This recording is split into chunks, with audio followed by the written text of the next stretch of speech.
That's a disaster. Oh my god, no! Why is he doing this?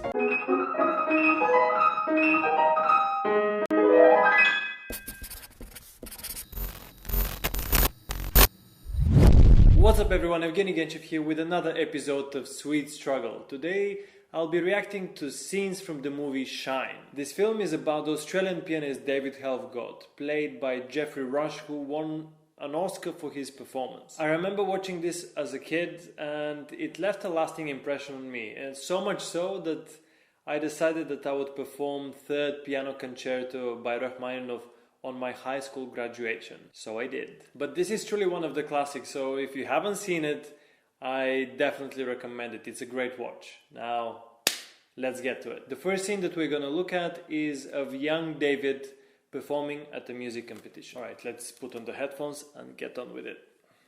Walking towards the stage. David's going to play the piano for us, aren't you, David? Yes. What are you going to play? David? David, what are you going to play? Excuse me, Chopin, the Polonaise. The Polonaise. Which Polonaise? Such a dad. Parents like that can be such a nightmare. I've seen so many just suffocate their children. This is really not a good case here, but it is what it is. You cannot have control over that.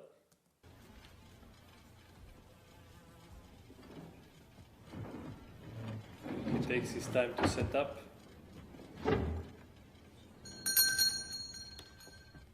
Alright, this ringing with a bell is really misplaced. Normally you would get it if you, for instance, run overtime with your playing, but you generally wouldn't get it at the beginning. At least in my experience, I've never seen that at the competition.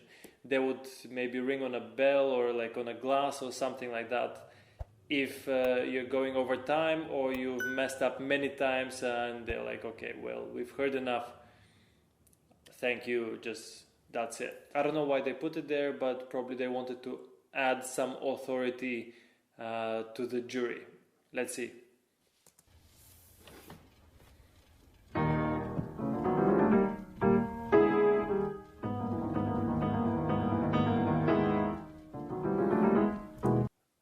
Okay, with this one you can tell that he is not playing actually the right notes. At least the actor is not playing the right notes at the keyboard because his hands are not positioned where they're supposed to be. They were rather at the high top rather than towards the bottom where the action is happening.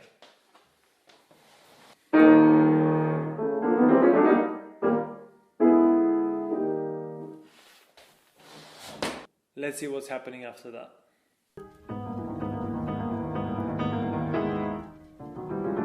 After this, it seems that his hands are actually in place, so I'm not sure why the first couple of bars weren't, but anyway, let's move on.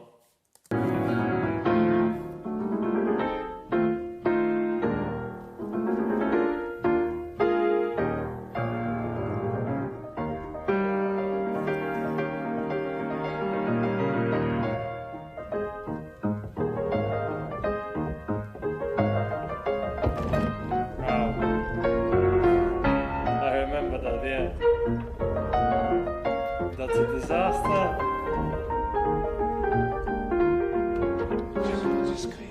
The piano! The piano! Oh my god, no! Why is he doing this? It's a disgrace. Don't interrupt. This kid's good. He's great. Alright, well, that's really unfortunate, but he should have definitely not jumped off his seat, because this is even more annoying. This disturbs the performance even more. If anything, there should be someone who just stops the performance and says, okay, well, we have to fix this. Obviously, it's very unfortunate, but I guess this is just at some random small community competition and there is not much of a, staff around to handle these things. It has happened to me a couple of times to actually sit on a piano which wasn't locked in. But fortunately that wasn't during a performance, but just during the rehearsal. So you just need to get up and lock in the wheels. On this particular occasion though, you see that it's an upright piano, it's not even a grand piano, so it doesn't have this locking mechanism, and it doesn't have any wood or whatever it is, or any blocks that would limit it from moving. So you get that result, which obviously is very unfortunate, but he was managing it really well, keeping a cool head. So he must have been really well prepared to do this. As far as I remember, he still didn't win the competition. You often get that. I mean, with a competition, you never know. But yeah, I mean, you could tell that he's very well prepared and very cool-headed to be handling this, which was super impressive. Now let's move on to the next scene. Huh? Rachmaninoff's theme. It seems to be in the middle of the night.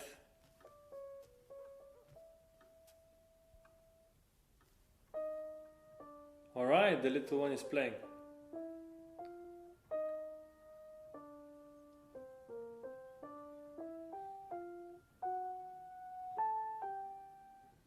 This is not very challenging, so this is possible. Rachmaninoff. It's beautiful. You taught yourself? From the record. Yeah. It's very difficult. It's very difficult for sure. It's... One day you will play it. You will make me very proud. Very proud, won't you, David? Yes. This is actually a very sweet scene. It was after the loss in the competition, and he's playing it by ear, finding it by ear. This is really nice. He has a very good hearing. Obviously, to play such a repertoire already at this age, he must be quite developed, and his hearing must be quite developed. So actually, this is not surprising. Funny story is that through a similar experience, I started playing the piano because a friend of the family was practicing on a keyboard, and then after him I sat just to play around. I had never touched the piano, but by ear I found the keys that he was playing. I found the melody, and my parents decided that they would sign me up for piano lessons after this, because they thought, okay, he must be musical if he can do that. It's definitely a possibility, because if he's playing such a repertoire like the Heroic Polonaise by Chopin at this age, then he definitely has the capability to find something by ear on the keyboard and play it. And because the first couple of pages of the concerto are quite simple and can be played pretty much by anyone. It's what comes after that is really the difficult part. Alright, now let's see what we've got next.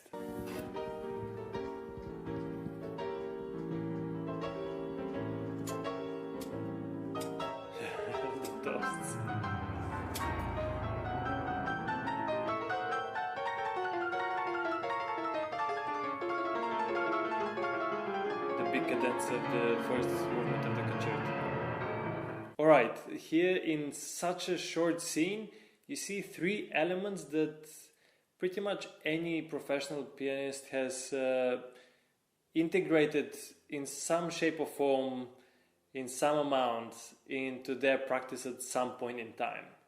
First of all, the dry practice on the table that you can do, and you can practice that for memory, you can practice it for articulation, you can practice it for anything. It's super useful and definitely not used enough. The second element is practicing with fingerless gloves. I've done this a lot during my time as a student, often for practical reasons, because it was just so cold in the practice room that I needed some heat on my hands and didn't want to injure myself, and also for the extra resistance that you get. I would practice Chopin etudes with these gloves, so I would practice any difficult passages, and then I would remove them, and it would feel like all of a sudden I'm flying through the passages. It felt much lighter, it felt just much easier. In this scene though, you can notice that they're leather gloves, so they're really extra rigid, so you get even more resistance than you would get with regular gloves, which is kind of insane because you can also injure yourself quite badly. At the end of the day, the hand muscles and tendons are quite fragile,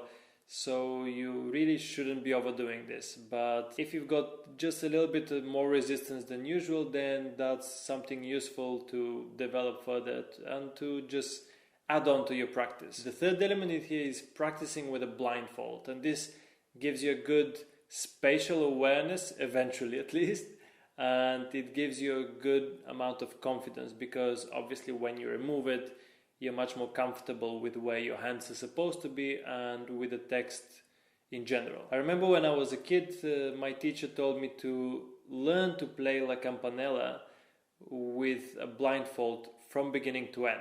And I remember that gave me a huge confidence, especially if you're starting a concert with this or you're going to a competition, then that gives you this sort of comfort, or at least a greater level of comfort, as much as that's possible, with such a piece, that you would be able to play cleanly without any wrong notes, these big jumps. So the conclusion is that in this scene, they're trying to convey that yes, he's doing all this stuff in order to be 100% sure, to be bulletproof for the concerto competition that he's preparing for. Before we move on to the next scene, which is the concerto competition itself, if you guys would like to see me react to any other TV shows, movies, or music videos, leave a comment and let me know. Now, let's hear some Rachmaninoff.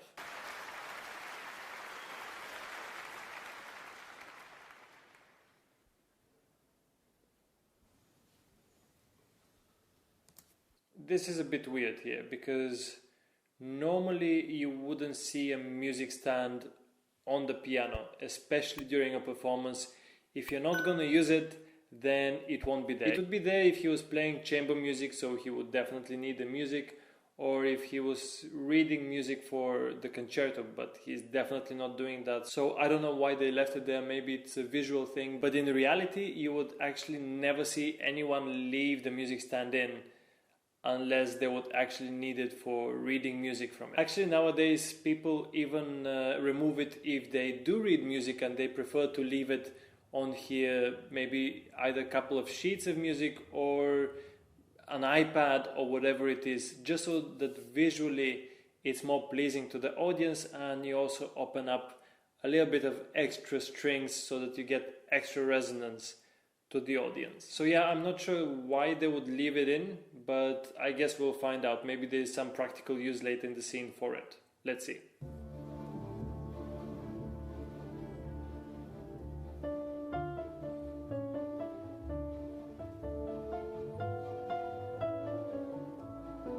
Alright, you cannot really tell whether it's his hands, but I don't think it is, to be honest.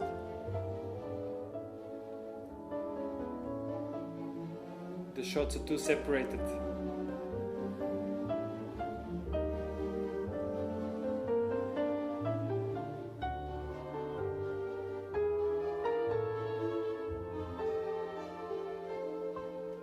The board guy behind the scenes recording.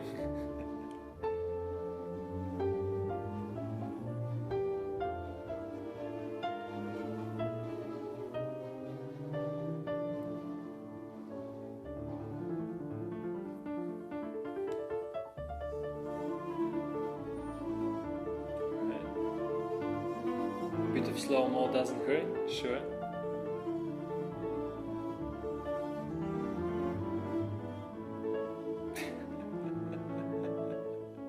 You wouldn't normally see this.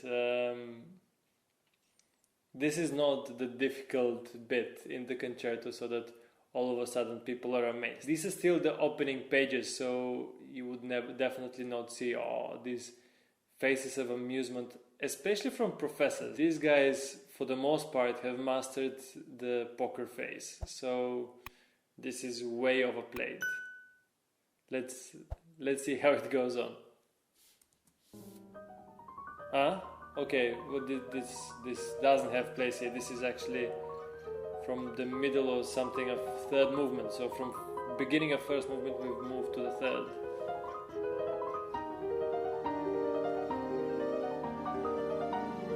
I guess it matches the dramatic build-up.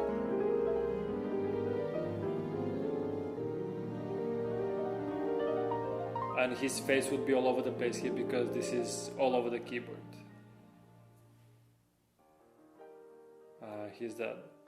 Actually, now we moved on back to, I think this is towards the end of the first movement,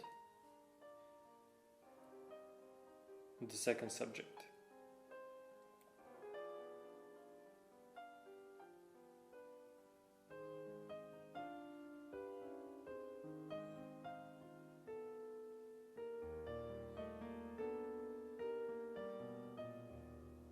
This normally takes place, I think, after the cadenza.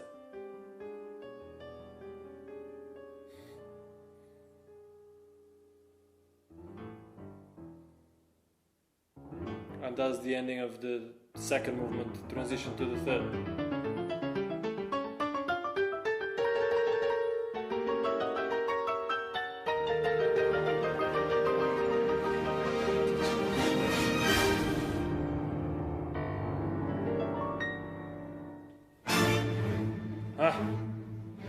And that's the coda of the third.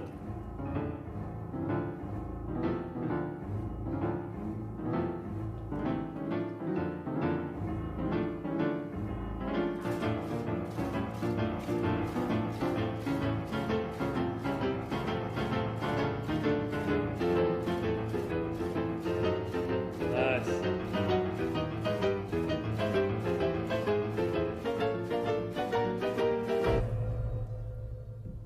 Oh yeah.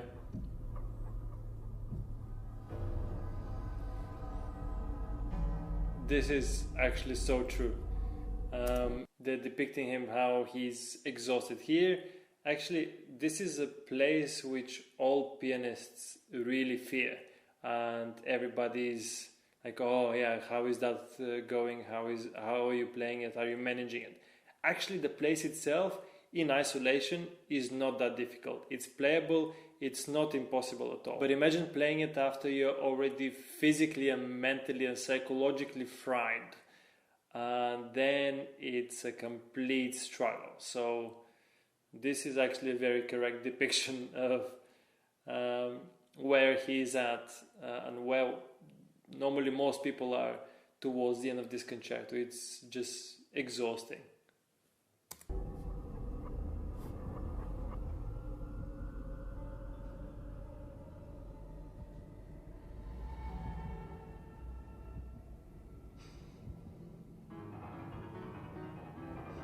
Yeah, it becomes like a blur. It's just you're going through the motions. At this point, it's more of an autopilot because you pretty much have given as much as you can. You're running on steam.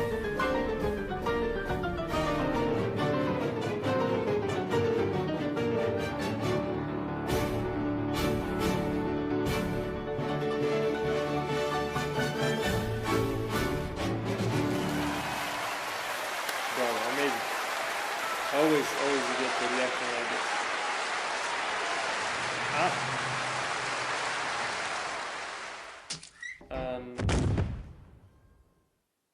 Now we see why the glasses were left there and why they made a point of that, because of the ending of the scene. Especially if you mentally and physically are not fit enough, such concertos can be really exhausting on the body, and yeah, like one has to treat them with caution and be very prepared. Obviously, he was clearly prepared to play technically, but it takes all facilities to be able to actually sustain this sort of pressures from performing such a concerto. Now let's move on to the last scene from the film, where is much late in his life, and he plays, I think, at some random restaurant at his hometown in, I believe, in Perth in Australia.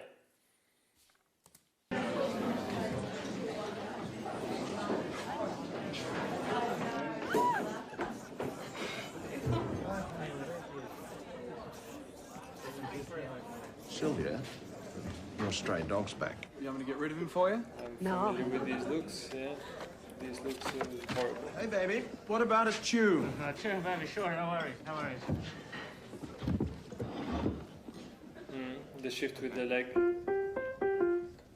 Bravo, encore. This annoying guy. Oh, sock it to us, Liberace. That's enough.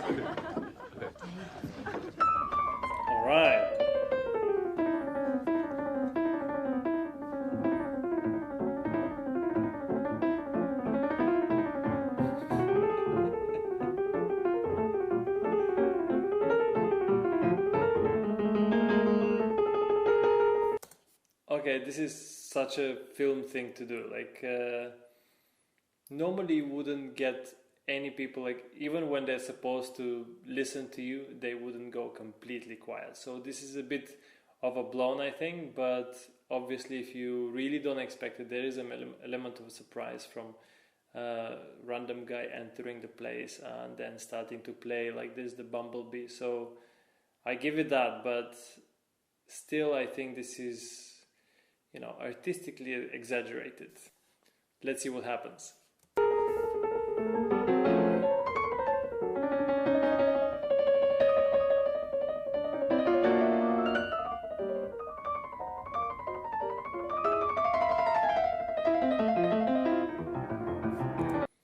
You see that actually here they don't show his hands. They show mostly the reaction of people, and they show him looking around the way he is, him playing, but almost nothing of the hands.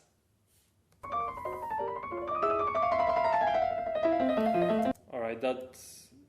now we see why. Because the hands were kind of in the right place, but they weren't playing the right notes.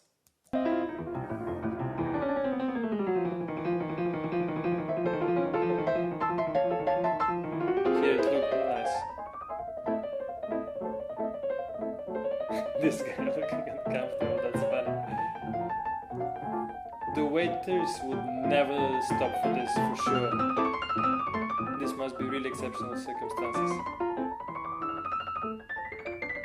These were wrong notes in the left hand, for sure.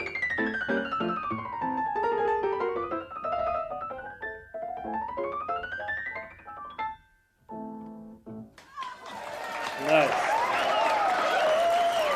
I would say that this was definitely not played. Maybe a bit of the right hand, bits of the left hand on occasion, especially when he was doing the octave, but otherwise, especially in the ending as well, like maybe he played a couple of the right notes, but otherwise he did an amazing job at playing in the vicinity of what's supposed to be there. So that actually this, unless you're really looking at the notes, this is super believable. So especially in quick tempo that is with the bumblebee, this is very well done. Considering they're using his hands and there is no hand double for this scene, it's really impressive how he manages to create the impression that he actually plays all the right notes. I believe that Geoffrey Rush actually has some experience with the piano. He did used to play a little bit, but you can tell that it's definitely not to the standard, but he has done his homework in order for this performance to be so believable. From a non-professional pianist,